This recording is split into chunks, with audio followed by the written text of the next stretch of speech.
இப்போ நம்ம வந்து இந்த கணக்கு பார்த்தோம் இல்லைங்களா.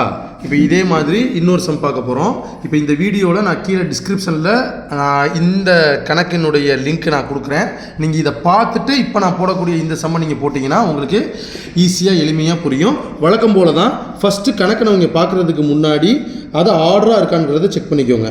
பவர் 4 இருக்குது, பவர் 3 இருக்குது, பவர் 2 இருக்குது, பவர் 1 இருக்குது, கான்ஸ்டன்ட் மாறிலி இருக்குது. இந்த மாதிரியான ஆர்டரில் இருக்குதா அப்படிங்கிறத செக் பண்ணிக்கோங்க. செக் பண்ணதுக்கு பின்னாடி இந்த கணக்கை நான் அப்படியே என்ன பண்ணிக்கிறேன், காப்பி பண்ணி எழுதிக்கிறேன். சரிங்களா? அப்போ நான் என்ன எழுதுறேன்னா இங்கே கொஞ்சம் தள்ளியே நான் எழுதிப்பேன் இல்லைங்களா. 64 64 x power 4 minus 16 x power 3 plus 17x² minus 2x plus 1.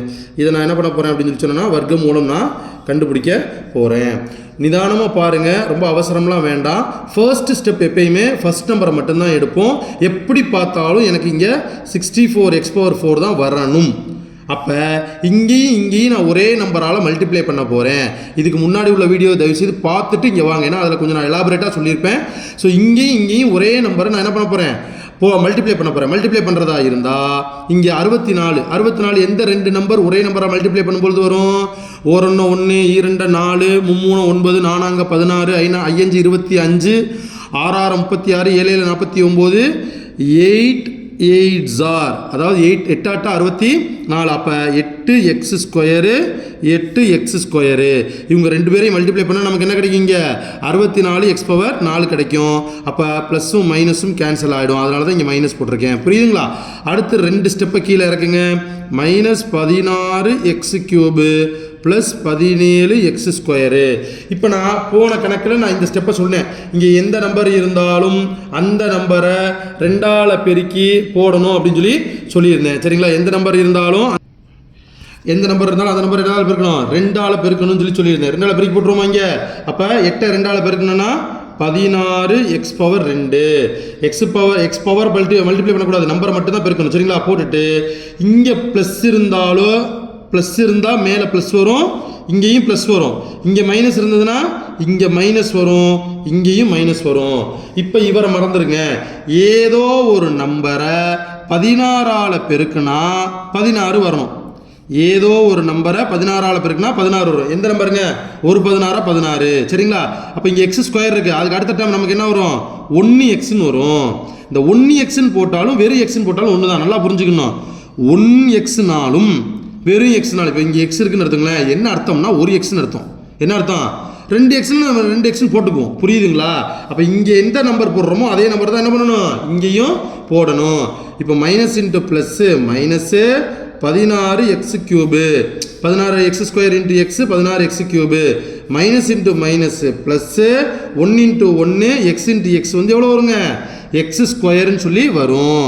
இப்போ நம்ம என்ன பண்ணணும்? மைனஸ் இருந்ததுன்னா ப்ளஸ்ஸு, ப்ளஸ் இருந்ததுன்னா மைனஸ். ஏன் சார்? இவங்க ரெண்டு பேரையும் கேன்சல் பண்ணணும்.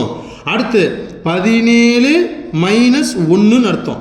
17 மைனஸ் 1ன்னு அர்த்தம். எவ்வளோங்க வரும்? 16x². பேலன்ஸ் அந்த 2 டேர்ம் அப்படியே இறக்குங்க. Minus 2x plus 1. புரியுதுங்களா?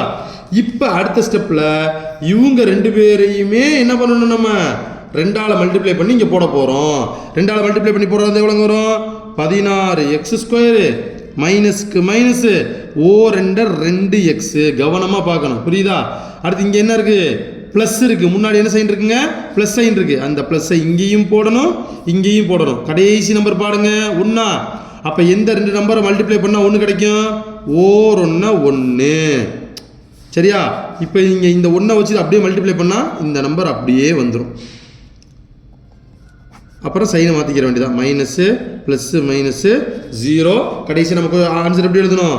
√, கொஸ்டின் அப்படி எழுதிக்கோங்க. 64x⁴ minus 16x³ plus 17x² minus 2x plus 1ன்னு போட்டு ஆன்சரை மாடலில் எழுதணும். ஆன்சர் நமக்கு என்ன வருது? 8x² மைனஸ் எக்ஸ் ப்ளஸ் 1ன்னு சொல்லிட்டு ஆன்சர் வருது. சரிங்களா? நீங்கள் இந்த கணக்கை பார்க்குறதுக்கு முன்னாடி இந்த கணக்குக்கான வீடியோ லிங்க் நான் அனுப்பியிருக்கிறேன். அதை தயவுசெய்து பார்த்துட்டு இதை பாருங்கள். ஸ்டெப் பை ஸ்டெப்பாக பார்க்கும்போது புரியும்.